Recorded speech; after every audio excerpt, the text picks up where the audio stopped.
slowly fading stars are starting to appear. In the midst of all this wonder, my troubles disappear.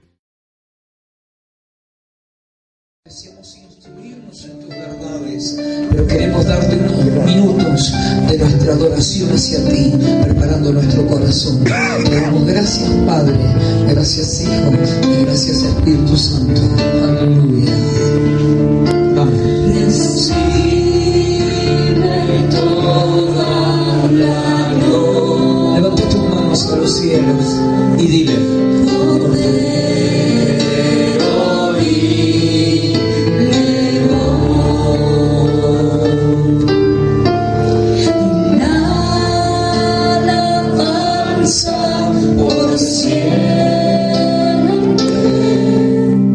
A ti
Sí, es una bendición poder estar hoy aquí, en esta tarde, para nosotros como iglesia y como parte del cuerpo. ¿Cuántos creen esto? Amén.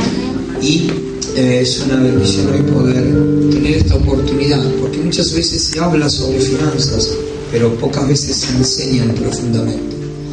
Y como pastor del lugar vi la necesidad, como pastor de la congregación, de traer a alguien que no es que a ver, ¿cómo puedo explicarle para que usted lo entienda? Que nosotros podemos conocer, pero cuando vamos más a lo profundo, mayores metas tenemos, ¿sí? Entonces, de pronto pasamos algún día y dimos una ofrenda y dijimos, ¿qué es eso? Y bueno, lo hago porque me lo dijeron que lo hiciera, o lo hago porque mi mamá, mi papá o mi abuelo o el pastor lo dice y porque la iglesia lo hace. Pero qué lindo es tener, diga junto conmigo, qué lindo es tener conocimiento para adquirir la capacidad del reino, para adquirir la capacidad del reino, para alcanzar finanzas del reino. ¿Cuántos creen esto? Amén. ¿Sabe? Nosotros debemos prepararnos. Daniel se esfuerza con su trabajo para que sus hijos tengan un futuro. ¿Verdad, Dani? Todo papá se esfuerza para darle un futuro a sus hijos. Y yo no soy su papá físico, pero sí soy su pastor y soy tal vez su padre espiritual, como algunos me llaman, y quiero lo mejor para ustedes. Tercera de Juan dice, amado, yo deseo que sea prosperado. El deseo trae capacitación. ¿Sabe por qué? Porque mi deseo es que usted administre las finanzas que le van a venir a sus manos. Amén. Porque Dios nos prometió que nos iba a dar finanzas, ¿o no? Nos habló directamente, nos habló por la palabra, pero ¿qué vamos a hacer? Entonces, esta capacitación, esta administración, esta enseñanza, este seminario, llámelo como usted quiera, lo importante es que usted se lleve la esencia de finanzas del reino. Y esa aplicación le va a traer bendiciones a usted. Amén. ¿Sí? Cuando usted es direccionado por una palabra, usted está muy bien guiado hacia la perfecta voluntad de Dios. ¿Y por qué elegí el pastor Pablo? El pastor Pablo me encontró a mí en Buenos Aires en un momento donde a mí me abandonaron y vi su corazón, vi su intención, la de su esposa, y vi tantas cosas lindas que dije, este hombre tiene que llegar a nuestra tierra. ¿Cuánto hace, Pablo, que venimos hablando de esto? Y Un año y pico. un año y pico. Un año y pico. Y llegó el momento, y aquí hoy está junto a su esposa, ¿sí? Ruth, ¿no? Bueno. Ruth es la compañera del pastor Pablo. Ruth está tranquilita y se trajo la mascota. Va a ser la futura amiga del grupo.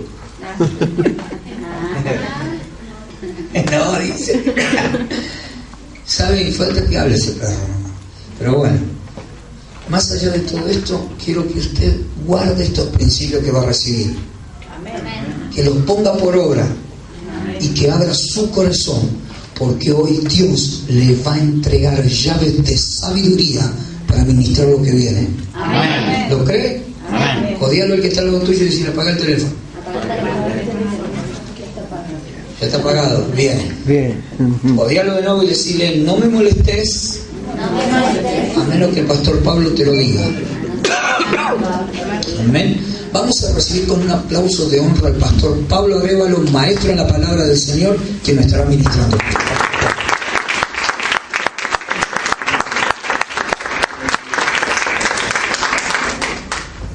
Qué bueno, gracias pastor, llévela más. Gracias pastor por tus palabras y por la amistad. Dios le bendiga ricamente en esta tarde. Es un privilegio. Bien dijo el siervo, lo veníamos programando hacia rato ya. Y cuando me dijo, hace un tiempo atrás, dentro de los movimientos que uno tiene y los compromisos y todas las cosas, me dijo, tenés que venir. Y le dije, amén. Hacemos un lugar, hicimos hueco ahí y aquí estamos conociendo la tierra de los puntanos. Así que es una bendición estar en esta hermosa provincia y en esta ciudad. Me encantó poquito que pude ver, me encantó la ciudad, realmente preciosa, y por ende la ciudad habla mucho de la gente que vive ahí Y la iglesia habla mucho de la gente que la habita también, hablábamos recién con mi hermano. Así que sé que, por lo que puedo observar, veo que Dios tiene grandes planes con ustedes. Díganme alguien amén, a ver. Amén. Miren, no estamos de culto, no vamos a estar de culto, vamos a estar un tiempo de trabajo bastante intensivo. Según el pastor me dijo, sé que hay alumnos de Instituto Bíblico acá, hay obreros, hay ministros, así que puedo hablar con entera libertad, por lo menos eso me dijeron. Creo que Dios nos va, en este tiempo a todos, hermanos, a ustedes, a nosotros también, Él nos está entrenando en cuanto a principios de reino. Vivimos en un reino. El reino de los cielos está entre nosotros. El Señor Jesucristo, cuando vino, dijo: mi reino se ha acercado a vosotros. Así que si somos parte de un reino y estamos en un reino que es el reino divino, por lo tanto tenemos legislación divina, y en un reino hay un gobierno legislativo divino. Y por ende, dentro de ese margen de gobierno, dentro de los principios de gobierno que hay, también hay cuestiones de finanzas. Y bien decía el pastor, no es un tema de pronto muy común, tampoco es fácil, no es simple para uno hablar de finanzas, menos invitado un fin de semana a la casa de un amigo, pero yo creo que Dios en este tiempo está movilizando a la iglesia para que pueda tener movimiento. Usted sabe que cada lugar a donde voy, cuando se me permite, siempre le digo a los hermanos que Dios es totalmente creativo y tiene movimiento. Él dice en la Escritura que Él nos lleva de gloria en gloria.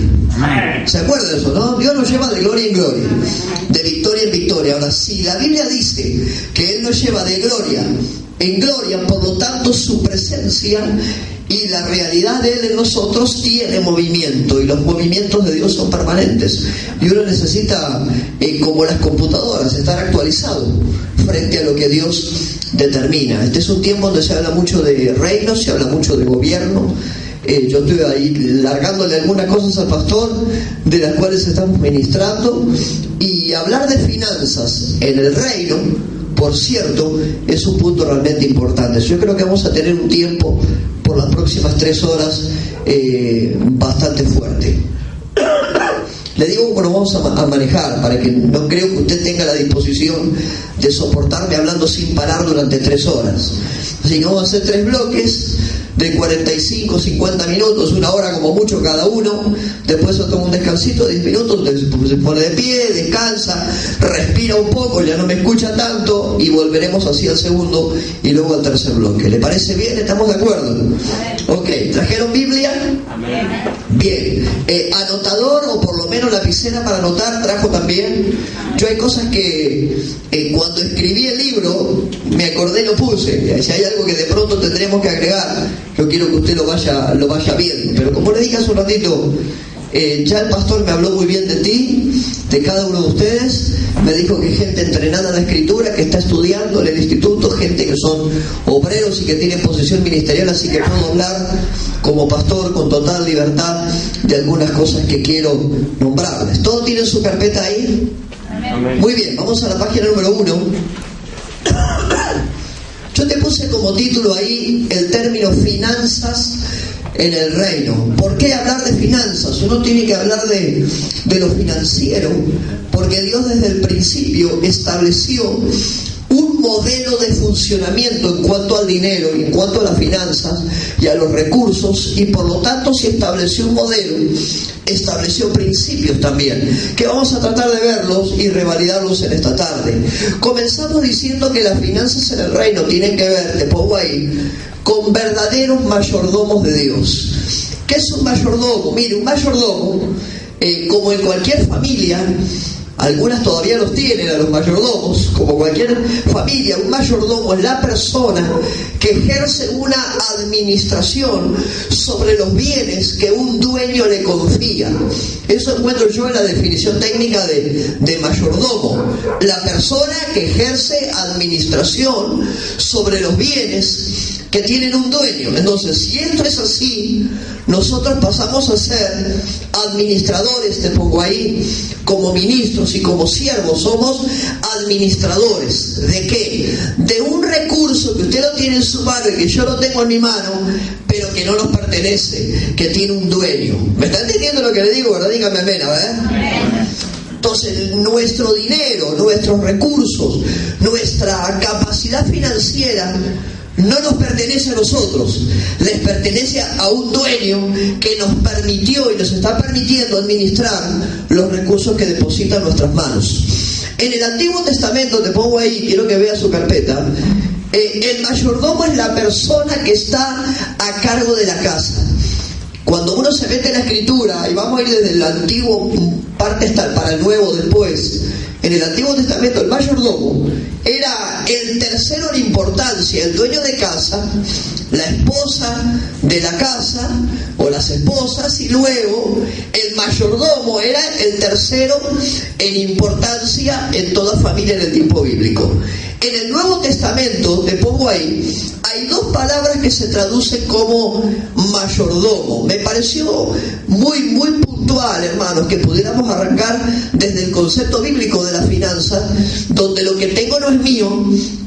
Nosotros somos mayordomos de la finanza de un dueño. Por eso te pongo lo que te pongo ahí. En el Nuevo Testamento, para la palabra mayordomía, usted se encuentra dos términos puntuales. Uno es epítropos, es decir, la persona a cuyo cuidado u honor ha sido confiado algo o alguien, o como yo lo llamo, guardián responsable. Un mayordomo, en un término más coloquial, uno lo puede llamar guardián responsable, alguien que yo le deposito algo en la mano para que vele por eso y que lo cuide, comprometido con su amo. La segunda palabra es oikonomos.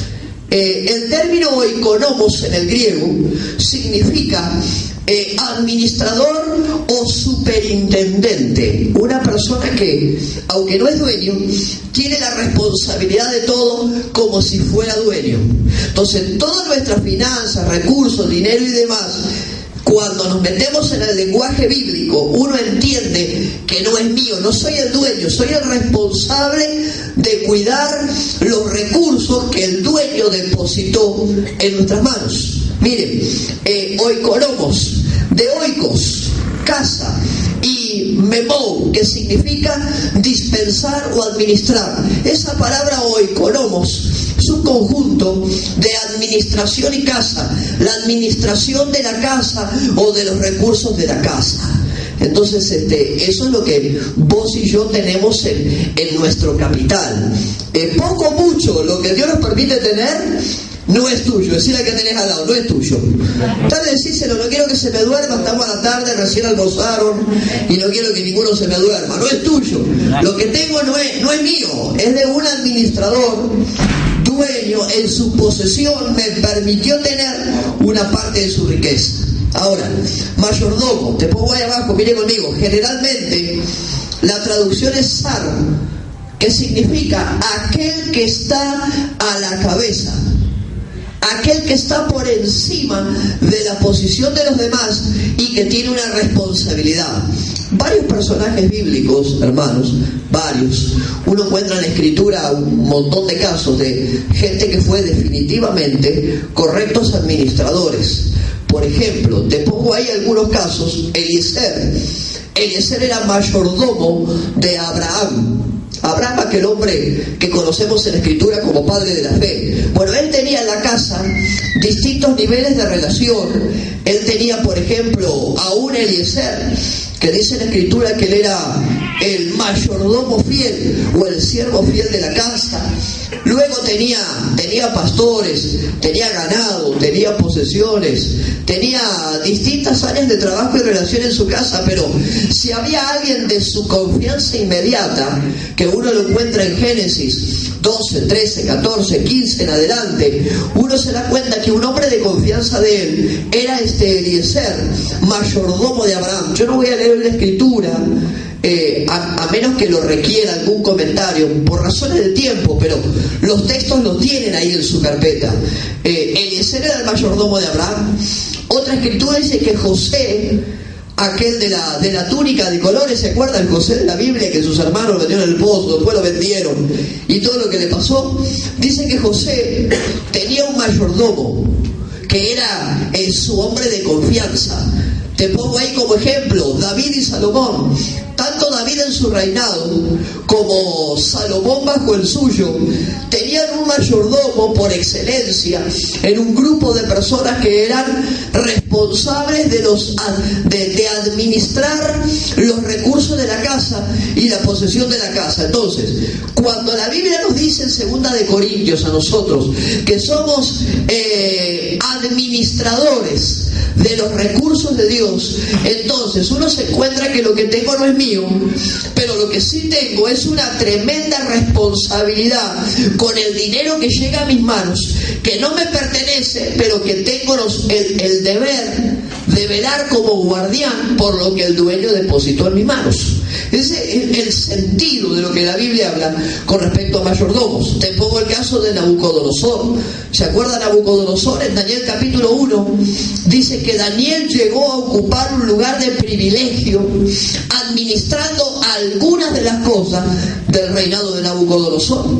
Ahora, ¿por qué toda esta gente, míreme un minutito, por qué toda esta gente, te pongo ahí Herodes, el señor de la parábola del mayordomo infiel, ¿por qué toda esta gente llegó a tener el voto de confianza que tuvo? ¿Por qué tuvieron la marca de ser gente fiel a la hora de administrar recursos? ¿Sabe por qué?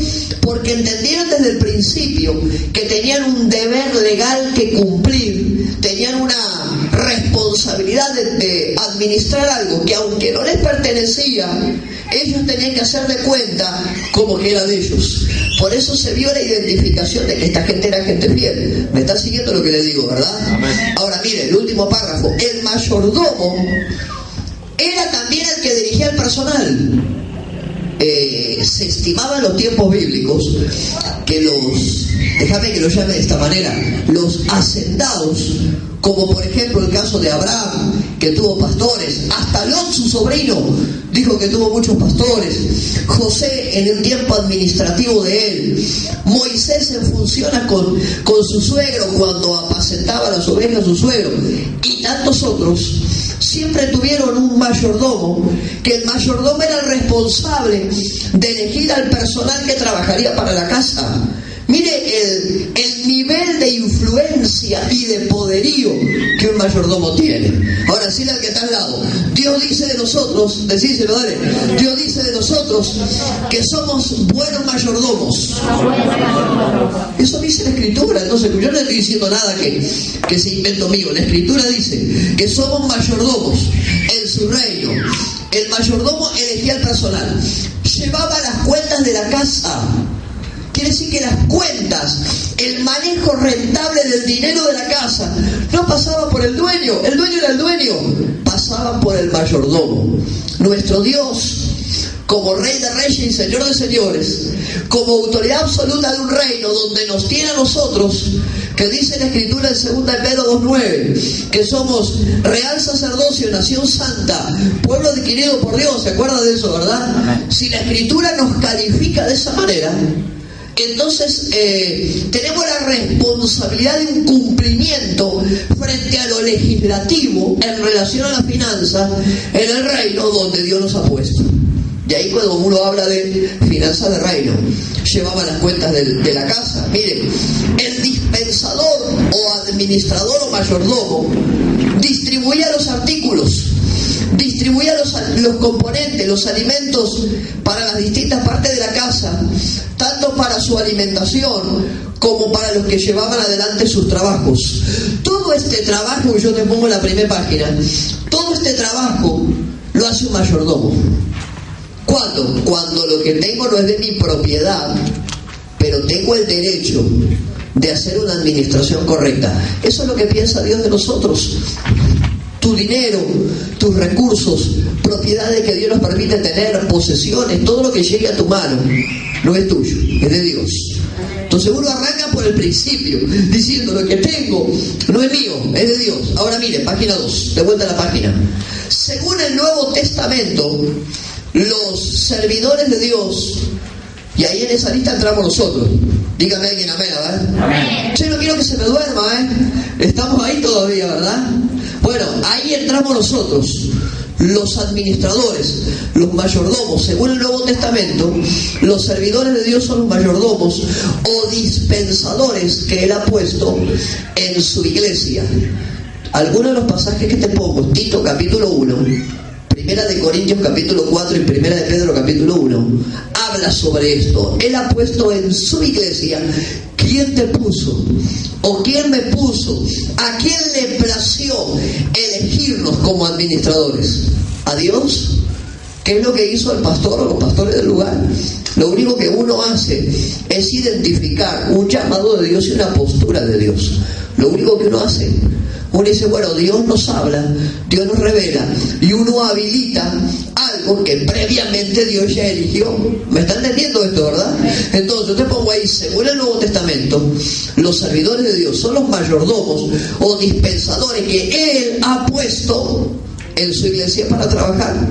Con ello, los creyentes son dispensadores de las gracias y de los dones que Dios les ha confiado.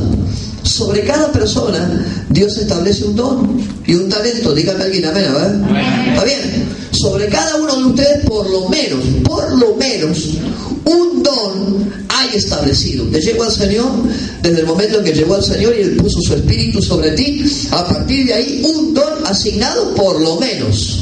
Puede haber dos, puede haber más. Dios en mi caso me llamó a pastorear y me llamó a enseñar. Tuve la oportunidad de hacer mi incursión por la música. Fui pastor de jóvenes y adolescentes durante casi 15 años. Tuve trabajo en distintas áreas. Dios puede darte más de un don, puede dártelo seguramente, pero escuche esto. Por lo menos un don cada persona tiene asignado.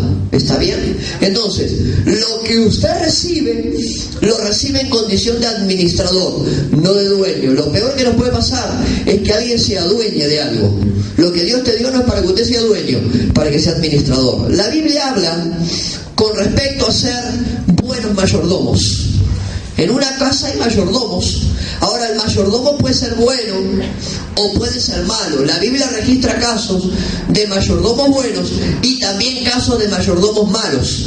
Si usted elige el camino de ser un mayordomo malo, cosa que no lo creo, pero si uno eligiera el camino de ser mayordomo malo, así le va a ir. Ahora, cuando uno elige el camino de ser un buen mayordomo, el dueño de la casa honra a su mayordomo de muchas maneras, incluida aquella que dice que Abraham declaraba que Eliezer era su mayordomo o su siervo fiel. ¿Me está entendiendo esto, verdad? Ahora la Biblia habla con respecto a ser buenos mayordomos. Por ejemplo, un buen mayordomo no se presenta con las manos vacías delante de Dios. Eso lo dice el libro de Éxodo, capítulo 23, versículo 15. Yo te pongo algunos puntos ahí. Sin manos vacías te presentarás delante de Dios. Algunos dicen, bueno, pastor, pero si en algún momento no tenga, bueno, por lo menos tiene la fe, por lo menos tiene la decisión, venga con lo que tiene, está bien, no se presentará delante de Dios con manos vacías. Un mayordomo tiene que ver con administrar, no con tomar decisiones aún que le competen al dueño. Tiene que ver con administrar. Un niño dedicado al Señor desde su nacimiento era un mayordomo. Te pongo ahí el caso de 1 Samuel, capítulo 1, donde Ana clama delante de Dios, se postra delante de Dios.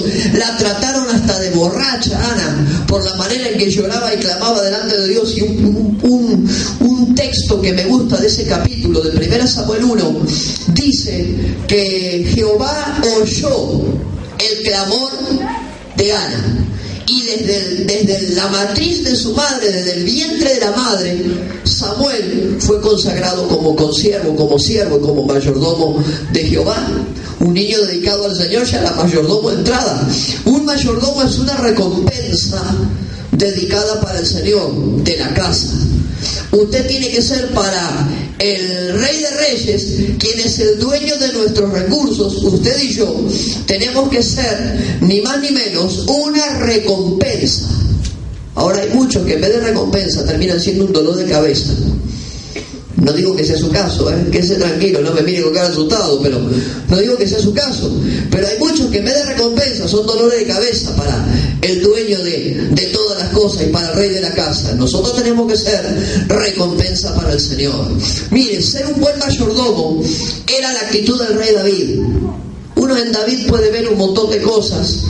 Yo hablaba los otros días con algunos de mis pastores y les decía que el rey David tuvo la marca de ser un adúltero, de ser un homicida, tuvo la marca de involucrar a otros en los pecados de él, tuvo un montón de marcas negativas, pero había una que no se la quita a nadie y que dice Dios de él que era un hombre conforme a su corazón. Entonces, como mayordomo en la casa real fue un hombre que a pesar de sus errores supo administrar las cosas correctamente. La actitud de David era la actitud de un buen mayordomo.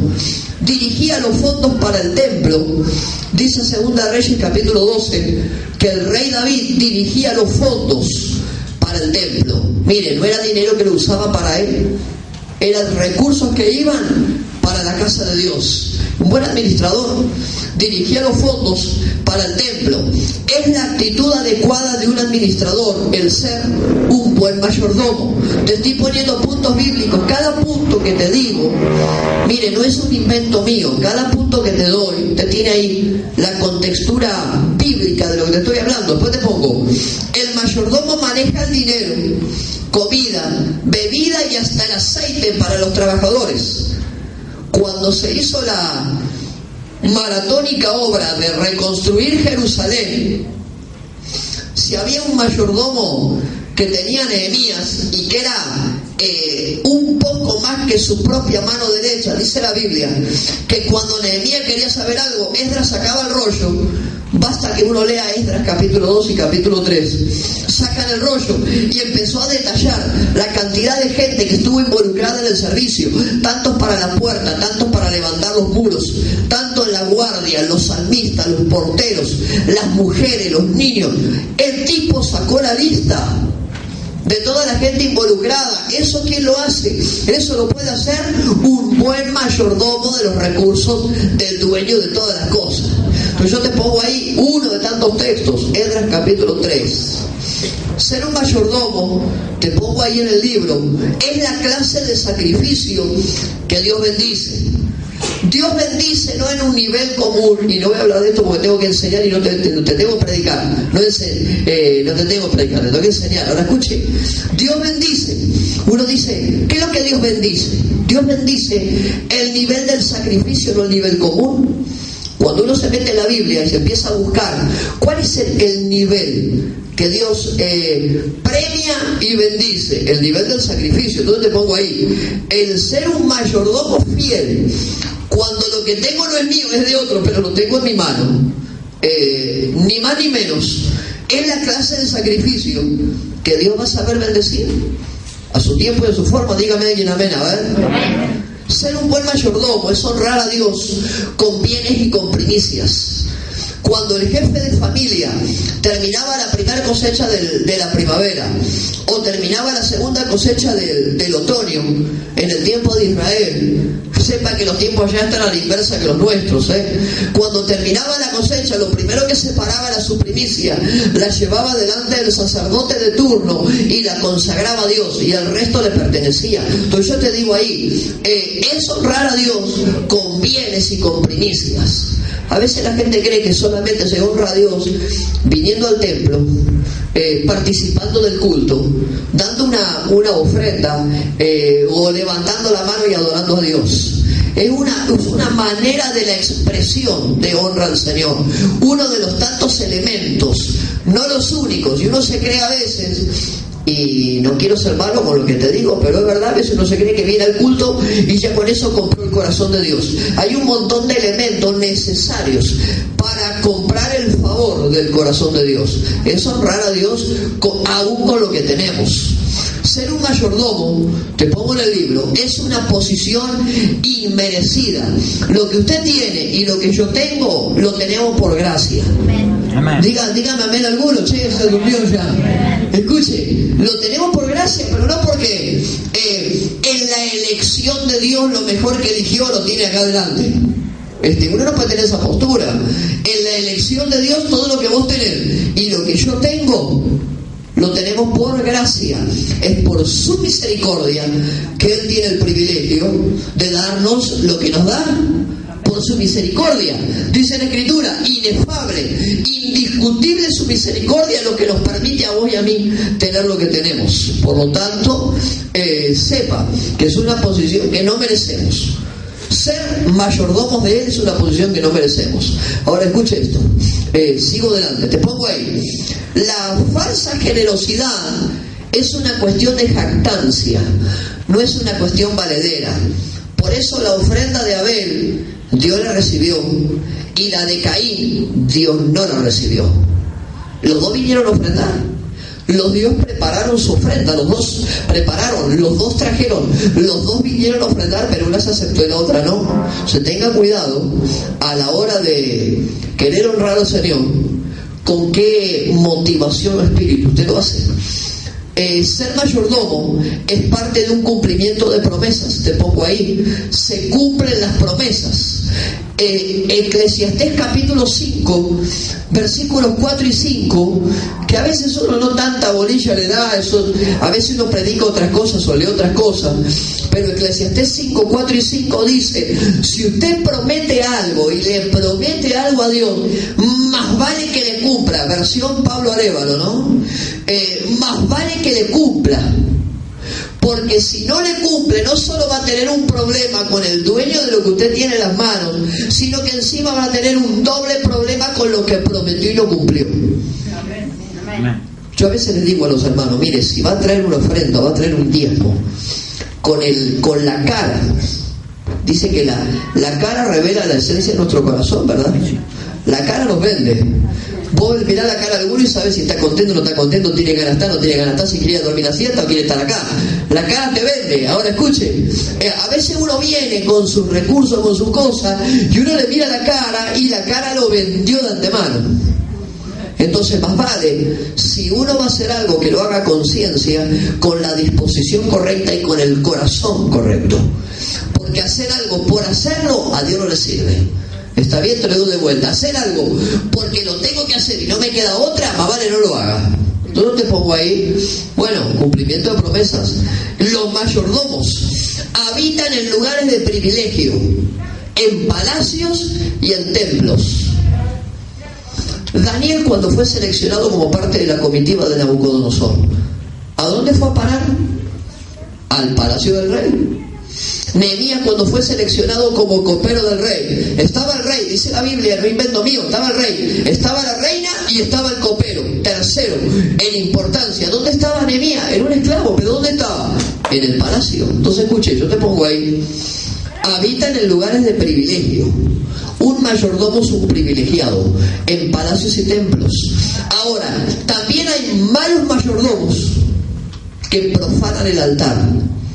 Hay malos mayordomos que profanan el altar. Yo tengo una editorial y tenemos una publicación cristiana. Después les vamos a dar algunas revistas de regalos, las que me queden por lo menos.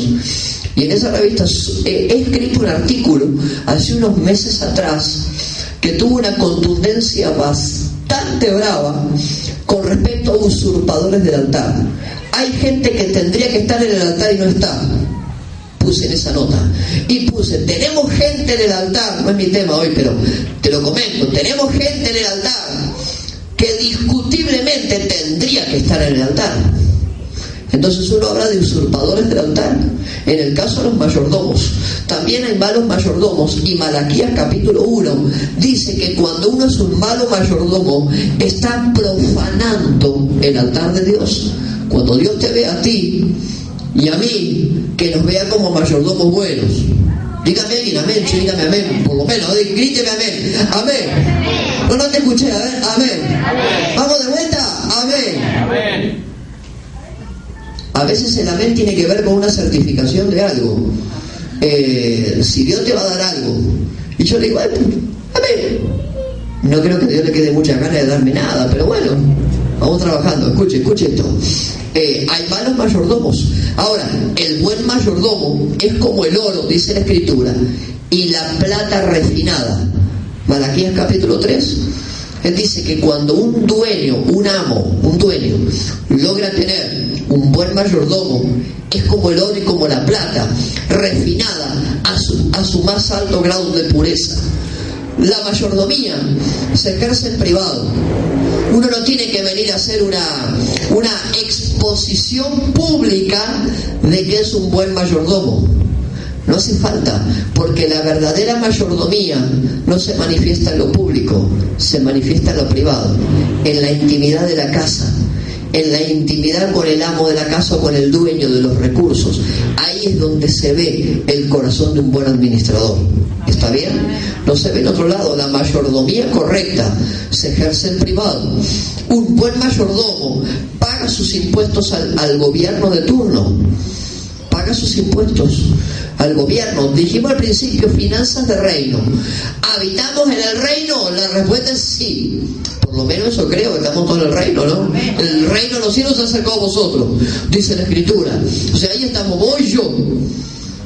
Si el reino se acercó, en un reino hay legislación. Y esa legislación tiene principios jurídicos que tienen que ser cumplidos. Un buen mayordomo cumple con los principios jurídicos del reino donde está establecido. ¿Se entendió esto, verdad? Mirá, te pongo ahí. Son depositarios de la unción de Dios. Un buen mayordomo recibe la investidura de autoridad y de poder. Un buen mayordomo. Los malos, para que se evidencie como malo, es porque recibieron algo y les fue quitado, que lo calificó como malo. Mire, se requiere de los administradores, sean fieles. Se requiere que tengan una buena administración. Se requiere. Te pongo ahí, se le debe dar prioridad a la mayordomía. Prioridad. ¿Por qué? Porque en el reino donde vivimos, el reino se maneja bajo recursos. Hay recursos que son espirituales, hay recursos que son humanos. Dios necesita de ti y necesita de mí para cumplir su obra, porque eligió que su iglesia, el cuerpo, donde vos y yo estamos metidos, su iglesia, el cuerpo, llevará adelante lo que Dios estableció. Entonces necesita recursos humanos, ¿está bien? Necesita recursos espirituales. Y también la casa necesita recursos financieros. Ahí es donde uno, de lo que Dios le da, tiene que administrar de manera correcta. Se le debe dar prioridad a la mayordomía. Segunda de Corintios, capítulo 8. No invento mío esto, ¿eh? Mire, administramos la gracia divina y los líderes tienen la responsabilidad de ser buenos administradores. Yo tengo en el instituto bíblico que presidimos una materia, liderazgo 1. Y en la materia de los líderes, ya en el segundo nivel, les hablo y les digo que un líder tiene, sin margen de error, la responsabilidad de ser un buen administrador. Ahora, les digo a los míos, ¿no? Un buen administrador no necesariamente tiene la obligación de ser un buen líder. Es un buen administrador. Pero el que se place de líder o que diga que Dios me llamó al liderazgo en cualquiera de las áreas, si Dios te llamó al liderazgo, indefectiblemente un líder tiene que ser un excelente administrador. ¿Sabe por qué? Porque no es tu tiempo, es el de los hermanos que trabajan contigo también. Entonces uno administra su tiempo y administra el del otro. No es solamente tus recursos, es también el del otro. No es solamente tu esfuerzo, es también el del otro. Por lo tanto, yo te pongo ahí, los líderes tienen la obligación puntual de ser buenos administradores. ¿Me están entendiendo esto? Ahora, todo esto que yo te pongo en esa lista, exhaustiva por cierto, que tiene que ver con mayordomía, apunta a una sola cosa, que es lo que está ahí abajo. Dios es dueño de todo, de cada una de nuestras cosas, aún de nuestras finanzas. Dígame alguien amén, a ver. Amén. Ok, nuestra responsabilidad es ser mayordomos fieles de las posesiones que el Señor nos ha encomendado. De vuelta a la página. Entonces uno tiene que arrancar para hablar de finanzas desde el hecho de que Dios es dueño de todo. Te pongo algunos textos ahí. Y la pregunta, ¿no? ¿Quién se atrevería a negar esta verdad? Porque por ahí alguno va a decir, no, pastor, lo que tengo yo es mío. Bueno, que cada uno piense lo que quiera, pero la Escritura me dice otra cosa. de que Dios es dueño de todas las cosas. Ejemplo, el Salmo 24:1 dice: de Jehová es la tierra y su plenitud, el mundo y los que en él habitan. Amén. Ahí tienen uno. El otro, Ageo capítulo 2. Uno de los profetas menores que más me gusta es el libro de Ageo, un profeta de la restauración, profeta de restitución, Ageo. Él dice: mía es la plata, mío es el oro, dice Jehová de los ejércitos. Lo que tienes en tu mano no es tuyo, es de Dios. Lo que tengo en mi mano no es mío, es de Dios. A veces uno como que le temblequea un poquito frente a una veracidad así, pero la Escritura lo dice. Entonces, cuando uno asimila que lo que tiene no es propio, es de Dios, tenés menos problemas. De verdad te digo, tenés menos problemas. Puedes decir, si lo que tengo es de Dios, si me hace falta, le pido al dueño, porque como administrador me faltó algo, y el dueño, como me dio lo primero, me va a dar el resto. Y no se deja de tener problemas en algunas áreas. Después te pongo: he aquí que todas las almas son mías, como el alma del Padre, así el alma del Hijo es mía, declara Ezequiel capítulo 18, versículo 4. Por lo tanto, el dueño es el que posee algo y lo posee por derecho propio. Nosotros somos dueños, entre comillas, pero solo en un sentido relativo, porque el dueño absoluto es Dios. ¿Me está entendiendo? Ahora, a partir de esa premisa, uno dice: bueno, pastor, es Dios, ¿qué hago? Lo administro. Amén. ¿Dónde comienza la administración? Mire lo que te pongo ahí. Uno dice: bueno, ¿por dónde arranco? ¿Dónde comienza la administración? La administración comienza conmigo. Diga conmigo, conmigo. Conmigo. Ajá. Bueno, que no lo dice no importa. ¿Está bien? Pero escuche, ¿dónde empieza la administración? Adentro tuyo empieza la administración. ¿Está bien? El otro día hablamos de un tema de avivamiento. Y uno dice: ¿dónde arranca el avivamiento? En mi corazón. En un corazón encendido arranca un buen avivamiento consolidado. ¿Dónde arranca una buena administrador? Adentro mío. Mira, no sois vuestros, habéis sido comprados por precio. Le declara Pablo a los Corintios en 1 Corintios 6. Uno tiene que administrar en su vida, ¿qué cosa? Primero el cuerpo. El cuerpo. Esto que está acá, esto que usted, bueno, yo estoy un poquito más cortito que usted, pero esto que está acá, dice la Escritura que es templo del Espíritu. Por lo tanto, un buen administrador cuida, lo mantiene saludable, lo mantiene limpio, le da comida sana, le da descanso, lo trata bien y lo viste bien. ¿Está bien? Amén. Se arranqué con el cuerpo. Uno dice: ¿cómo arranco siendo un buen administrador? Dios no te puede dar a vos multitudes financieras si en lo poco uno no aprende a ser un correcto administrador. Y lo dice la Biblia: si en lo poco me eres fiel, sobre lo mucho te pondré. Vamos, primero su cuerpo, la mente. Segunda área a trabajar, tengo una materia terminada hace muy poquito con respecto a sanidad del alma, que la di también en los niveles avanzados de nuestro instituto. Cuando hablo de sanidad del alma, hablo de la limpieza y la pureza mental. Dice Pablo, yo no lo puse ahí, pero póngalo, está bueno que en algún momento lo vea. Filipenses capítulo 4. Si mi memoria no me falla, que puede fallar, dice Filipenses 4, creo que 7 y 8, todo lo bueno, todo lo puro, todo lo honesto, todo lo que sea de buen nombre, si hubiera alguna virtud, alguna que me olvidé, dice Pablo, si hubiera alguna virtud por ahí, en esto pensad. Entonces, un buen administrador cuida su cuerpo primero, cuida su mente, llenarla con pensamientos sanos, buenos libros para no estar alterado y lleno de temor. Ocupa tu mente en lo que le agrada a Dios. Entonces uno cumple la Escritura, Filipenses 4, todo lo bueno, todo lo puro, todo lo honesto, oxigene su mente. Yo en la materia sanidad del alma hablo de lo que lo primero que uno necesita es oxigenar. Para sacar lo malo tiene que oxigenar con lo bueno. ¿Está bien? Primero el cuerpo, segundo la mente, tercero el espíritu, la más importante parte de nuestro ser y a veces lo que uno menos atiende. Debemos sacar músculos del ser interior que hay en nosotros. Aunque nuestro cuerpo se va desgastando, dice la Biblia que nuestro espíritu se renueva día a día. ¿O no? Amén. Isaías 40 dice: levantarás las alas como las águilas y tus fuerzas serán renovadas. Entonces, por lo tanto, el administrador arranca por casa. Sea un buen administrador, su cuerpo, su mente y su espíritu. Dios nos ha dado riquezas para desarrollarnos. El Espíritu Santo está en ti, por lo tanto no me diga que no puede, porque la Escritura dice: todo lo puedo en Cristo que me fortalece con su Espíritu. ¿Está bien? El Espíritu te da fuerzas, dones, te da ministerios. Te dio la Biblia, tesoro inspirado por Dios. Te dio la iglesia, un lugar a donde uno se congrega, donde uno sirve, un lugar de contención. El otro día predicaba sobre restauración.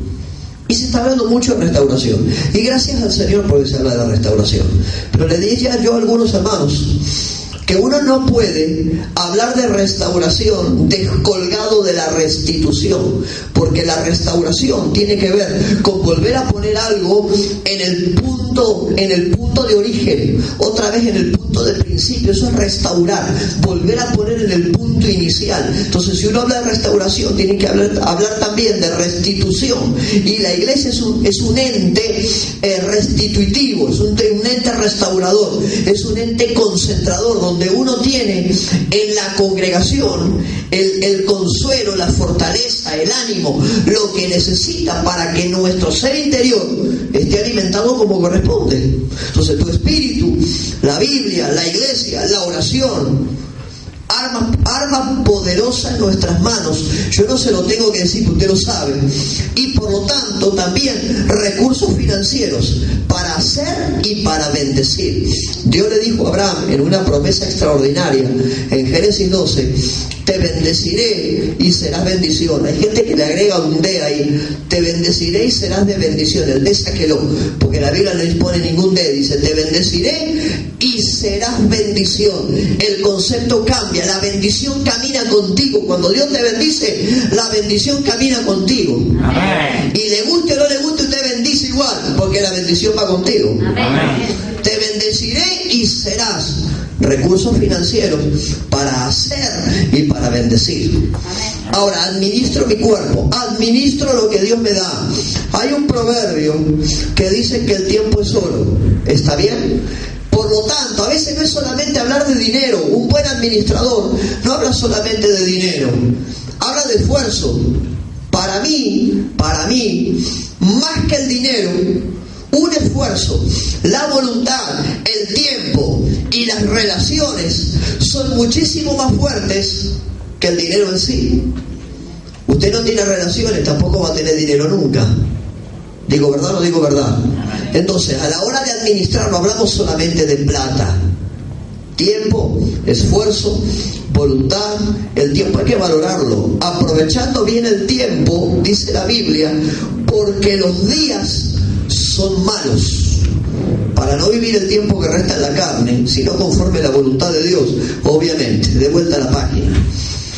Sobre esta base, yo te hablo de mayordomía cristiana. Mayordomía del reino, como me gusta decirlo a mí.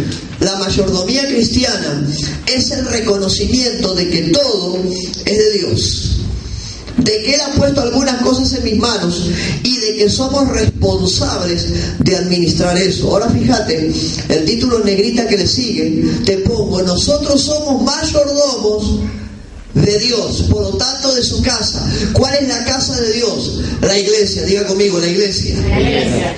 Nosotros, casa de Dios, dice la Escritura, en nosotros, por lo tanto, administradores de Dios, mayordomos de Él y de su casa. ¿Está bien? El concepto bíblico escritural de la mayordomía. Desde el comienzo de la historia, Jehová le dio al hombre el derecho limitado a usar y a producir las cosas que Él ha creado desde el principio. Te pongo algunas cosas, por ejemplo, ahí, mirá. Un texto del que predico muchísimo es Génesis capítulo 1, versículo 28. Dice el texto: y los bendijo Dios. ¿Cuántos benditos hay acá? Levánteme la mano, me traigo un poco. Y el resto, levante la mano bien alto, estoy bendecido. Bueno, escuche, la Biblia dice: y los bendijo Dios.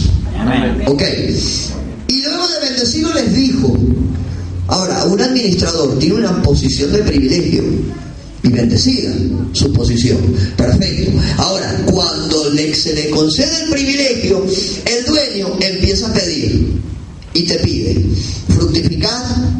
La palabra fructificar, no voy a hablar de esto hoy porque es de otra materia, está puesto ahí por un comentario nada más. La palabra fructificar viene de semilla. ¿Está bien? Amén. Fructificar, semilla. Semilla viene de otra que es semen. Semen, capacidad reproductiva. De ahí viene la palabra fructificar. Entonces, el dueño de todas las cosas dice: y lo bendijo al mayordomo del huerto que estaba en el Edén en ese momento, Adán, y lo bendijo. Después le dijo: fructificaos, multiplicaos, llenen la tierra, sojuzguen, que significa ejerzan gobierno, y señoread en los peces del mar, en las aves de los cielos, en todas las bestias que se mueven sobre la tierra. Tomó pues, el 2.15, Jehová Dios al hombre y lo puso en el huerto del Edén para que lo labrara y lo guardase. Esta es la función de un administrador. Un administrador tiene una posición de privilegio, pero también tiene responsabilidades. Usted no cumple sus responsabilidades, la facultad que se le otorgó le será quitada. Dice la Biblia. Miren, el dar a Dios tiene distintas formas con respecto a nuestra mayordomía. Vamos a hablar principalmente de temas financieros, que es lo que nos compete en el día de hoy, pero el dar a Dios tiene muchas formas. Por ejemplo, recordemos algunos principios. Cada creyente es un administrador de todo lo que posee. Dice 1 Pedro 4, cada uno según el don que ha recibido. ¿Se acuerdan por qué le dije hace un ratito? Toda persona tiene por lo menos un don, por lo menos. Bueno, si alguno tiene 2, mejor. Si alguno tiene 5, pero mejor todavía. Pero por lo menos un don uno tiene. Cada uno según el don que ha recibido, ministrelo a otros como buenos administradores de la multiforme gracia de Dios. 1 Pedro 4. Ahora, 1 Corintios 4 dice: ahora bien, se requiere de los administradores que cada uno sea hallado fiel. Diga conmigo: fiel. Fiel. No te me duermas, hagamos vuelta. Fiel. Fiel. Se requiere que cada uno, o sea, el título de administradores uno lo tiene. ¿Está bien? El título de mayordomo, la habilitación como mayordomo, ¿uno la tiene? Sí, la tiene. El tema es que trabajaré para que mi mayordomía me deje una marca y sea hallado fiel. Un administrador es una persona que maneja, administra y cuida de una propiedad que le pertenece a otro. De vuelta a la página. ¿Me estás siguiendo en esto, verdad? Dentro de esa administración, algunas cosas tenemos que tratar. Número 1, Dios nos ordena que cumplamos con nuestros diezmos, que paguemos nuestros diezmos. De todo lo que Él nos ha dado, nos pide que demos por lo menos. No es un target definitivo, es un indicador de una base, por lo menos el 10%. Dice Levítico es los que están en el instituto lo saben, también como yo. Levítico es uno de esos libros extraordinarios direccionados para el sacerdocio. Uno dice: pastor, quiero un manual para mi vida como sacerdote en Dios. Listo, te mando a leer Levítico. De una. Mire, Levítico, un libro extraordinario. Dice: principio de Dios en Levítico. Y el diezmo de la tierra, o sea, de tu producción, así de la simiente de la tierra como del fruto de los árboles de Jehová es cosa dedicada a Jehová. Acá no habla de si es poco o es mucho.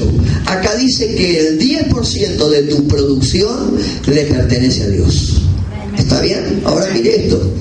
Indefectiblemente, Deuteronomio 14, diezmarás todo el producto del grano que rindiere tu campo cada año. Amén. Míreme, Esto se lo dio en el libro de Deuteronomio, no a la primera generación, sino a la segunda, la que iba a entrar en la tierra de la tierra prometida, los hijos de los primeros que quedaron en el desierto. A esta nueva generación se les reitera el principio homologado. Jesús mismo comisionó diezmar. Esto, dice en Lucas 11, ¿de qué venían hablando? Del diezmo. Preguntaban los discípulos, ¿se debe dar o no se debe dar? Y el Señor responde y dice, esto os era necesario hacer. Ahora, si Dios nos indica que seamos buenos administradores en el campo financiero, también tiene propósitos. ¿Cuáles son los propósitos? Dios no hace ninguna cosa, mi hermano, ninguna, sin un propósito definido. Segunda cosa, los propósitos de Dios son vistos en la Escritura. Dice, por ejemplo, Éxodo 23 habla de que uno de los tantos propósitos de Dios era para el sostenimiento de los pobres y de los necesitados en la nación de Israel. Dice, entre los israelitas, la cosecha de cada año sabático, el séptimo, era reservada para los pobres. Quiere decir que cada 7 años la cosecha del séptimo año no era para la familia, era para las necesidades del pueblo. Un año, toda la producción para los necesitados. Ahora escuchen, no les faltaba nada a ellos porque eran buenos administradores. Lo que José hizo, ¿se acuerdan la visión de José? Aquel sueño de las 7 vacas gordas, las 7 vacas flacas, y el empezar a albergar en los graneros, era un método común de ahorro. Yo te voy a hablar del ahorro. Dentro de los puntos que te hablo del ahorro. Te hablo de los diezmos, te hablo de las primicias, te hablo ahí del ahorro, te hablo de los pactos, todas esas cosas te hablo ahí. En el momento de hablar del ahorro, había un principio natural que tenía que ver con el guardar, está bien, con albergar. Cuando el pueblo de Israel, Dios le daba maná por día, y estos querían albergar maná para el día siguiente, por las dudas. El principio era que la costumbre era que albergaran, que guardaran y que estuvieran dispuestos para aprovisionarse ante necesidades futuras. Eso es lo que plantea la Escritura. Lo escuche. Mas el séptimo año, dice Éxodo, la dejarás libre para que coman los pobres de tu pueblo, y de lo que quedare comerán las bestias del campo. Así harás con tu viña y con tu olivar. Yo a eso le llamo tu producción. ¿Está bien? Éxodo 23. Después te pongo, porque no faltarán menesterosos en medio de la tierra. Por eso yo te mando diciendo, abrirás tu mano a tu hermano, al pobre y al menesteroso en tu tierra. Míreme. ¿A dónde? En mi tierra. ¿A dónde? A veces uno dice, bueno, vamos a dar una ayuda masiva para todo el mundo. Un momento. ¿En dónde? ¿Abrirás tu mano para tu hermano, para el pobre y para el necesitado? En mi tierra. Cuando Bernabé, ¿se acuerdan de ese hombre extraordinario que se llamaba Bernabé? En la iglesia del primer siglo, en el libro de los Hechos, Bernabé. Cuando Bernabé vendió todas sus posesiones, un hombre riquísimo, vendió todas sus posesiones, las puso a los pies de los apóstoles para abastecimiento ¿de quién? De su comunidad. Éxodo 23, en tu tierra. ¿Está bien? Vamos. Mira lo que le pongo ahí. El espigar y el recoger espigas que los cosechadores dejan de caer durante la cosecha debería ser dejado para los pobres y para los extranjeros. Había una regalía en la producción para los demás. Y no rebuscarás tu viña, ni recogerás el fruto caído de tu viña. Para el pobre y para el extranjero lo dejarás. Lo declara yo Jehová vuestro Dios. Levítico 19:10. Te pongo los textos como para que a nadie le quede margen de duda de lo que te hablo. ¿Está bien? ¿Dónde lo pondrá usted? En mi tierra. Si Dios te estableció en esta tierra, si Dios te puso aquí, si este es tu lugar y tu casa ministerial, bendígala entonces como corresponde ser bendecida. Amén. No como uno le parece simplemente. Porque la seguridad de la bendición de Dios está no solamente en lo que a mí me parece que puede estar muy bueno, sino en la metodología financiera de Dios. ¿Está bien?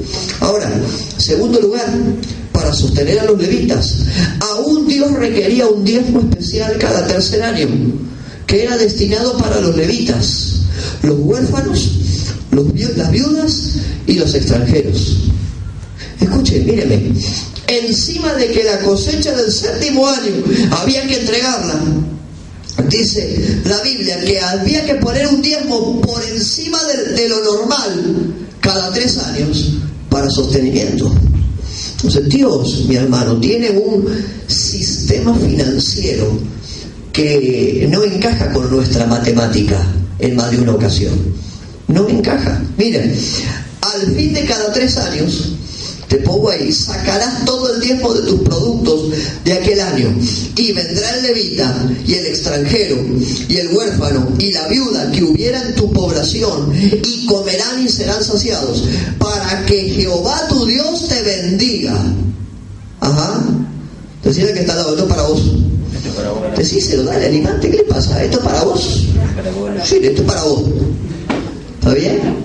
Entonces, fíjense, la matemática de Dios es distinta a la nuestra, hermano, definitivamente distinta.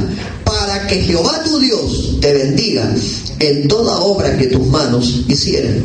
Vamos, y dirás delante de Jehová tu Dios: he sacado lo consagrado de mi casa, y también lo he dado al levita, al extranjero, al huérfano y a la viuda, conforme a todo lo que me has mandado. No he transgredido tus mandamientos, ni me he olvidado de ellos. Deuteronomio 26:13. Vamos a la página 6. En 5 minutos paramos para hacer una pausa. ¿Está bien? Vamos a la página 6. Los propósitos de Dios para el diezmar también en el Nuevo Testamento. Mire esto: para sostener a los pobres y a los necesitados en la familia de Dios. Dice el libro de los Hechos, capítulo 4: así que no había entre ellos ningún necesitado, porque todos los que poseían heredades o casas, no digo que vayan y lo hagan, pero el principio por lo menos, sépalo, las vendían y traían el precio de lo vendido y lo ponían a los pies de los apóstoles, y se repartía cada uno según su necesidad. Entonces José, a quienes los apóstoles pusieron por sobrenombre Bernabé, que traducido es, mire esto, hijo de consolación. Diga conmigo, el nombre nos identifica. Yo en una materia sobre paternidad espiritual y genética les hablo con respecto a la identidad. El nombre te identifica. ¿Está bien? Nuestro nombre, cuando uno lo ve desde el punto de vista de la identidad, revela. El nombre me revela lo que uno ve. Entonces, esto le cambiaron el nombre a los apóstoles. Dijeron: no te llamarás José, te llamarás Bernabé, hijo de consolación. Levita, natural de Chipre, como tenía una heredad, la vendió y trajo el precio y lo puso a los pies de los apóstoles. Principio financiero. En Romanos, Pablo le habla a la iglesia en Roma y le dice: porque Macedonia y Acaya tuvieron a bien hacer una ofrenda para los pobres que hay entre los santos que están en Jerusalén. ¿Me está siguiendo, verdad? En el Nuevo Testamento se sostenían a los pobres y a los necesitados. Número 2, para sostener a ministros, a maestros y a predicadores. Los líderes y maestros en la iglesia tenían que ser sostenidos con los diezmos y con las ofrendas de los que las entregaban. Miren lo que le dice Pablo a los Gálatas. La iglesia de Galacia, mírenme un segundito su comentario. La iglesia de Galacia era una iglesia excesivamente legalista. Ellos querían aplicar todos los principios del reino a la legislación judía, y las cuentas no le daban nunca, porque Dios había transicionado desde una posición de legalismo judío en este tiempo a los cristianos a una posición de gracia diferente. Entonces la cuenta no les daba nunca. Pablo les habla a ellos y le dice: el que es enseñado en la palabra, haga partícipe de toda cosa buena al que lo instruye. Mire, así también ordenó el Señor, Pablo a los Corintios, al Señor, a los que anuncien el Evangelio, que vivan del Evangelio. Te pongo el escrito de Pablo a los filipenses. Miren, pues aún en Tesalónica me envió enviasteis una y otra vez para mis necesidades. Tengo abundancia. Hablaba el apóstol Pablo. Escuche, habiendo recibido de Epafrodito lo que enviasteis. Ahora, lo que ellos enviaron, miren lo que opinaba Pablo, lo que ellos enviaron: olor fragante, sacrificio acepto, agradable a Dios. Ahora, si la Biblia menciona esto, miren un minutito, si la Biblia menciona esto, significa que hay un olor que no es fragante. ¿Está bien? Dice ahí, olor fragante, quiere decir que hay un olor que no es fragante. Una ofrenda, un diezmo, una primicia o un pacto puesto con un corazón que no es el correcto, no sirve. Mira, olor fragante, sacrificio acepto, dice el texto, quiere decir que hay otro sacrificio que no es acepto. Este era agradable a Dios, Filipenses 4. Los filipenses eran un pueblo generoso. Mire, el Señor hizo esta promesa: mi Dios pues suplirá todo lo que os haga falta conforme a su riqueza de gloria en Cristo Jesús. ¿Me está entendiendo, verdad? Ahora mira, número 4, ya nos tomamos una pausa enseguida. La promesa especial de Dios a quienes dan y lo hacen de corazón contento. Para aquellos que ofrenden, Dios ha hecho una promesa especial: dad y se os dará. Mire, yo estoy usando textos bíblicos, no me quiero salir de escritura por nada. Si nadie me dice lo que el pastor Pablo enseñó no es bíblico, mira lo que dice la escritura, Lucas 6, escuche: dad y se os dará, medida buena, apretada, remecida y rebosando darán en vuestro regazo, porque con la misma medida con que medís se os volverá a medir. Amén. ¿Está bien Lucas 6? Un diezmo era para sostener la difusión del Evangelio en la nación donde cada uno vivía. Hace un rato te hablé, diezmarás en la cosecha del séptimo año, el diezmo del tercer año, la parte que correspondiera. ¿A dónde? En tu casa, en mi tierra, en mi casa pondré.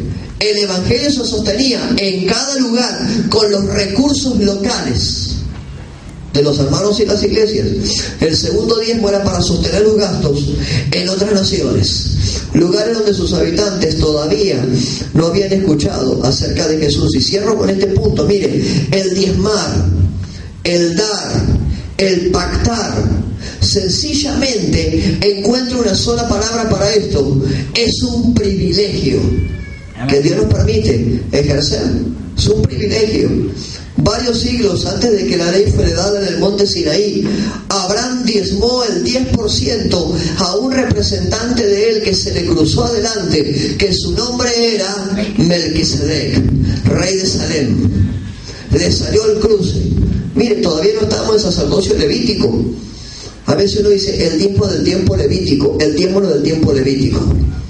El diezmo era una práctica regular de honra que se daba en la antigüedad. Y lo que es mejor, la honra no se pide. Diga conmigo, la honra no se pide. La honra se entrega.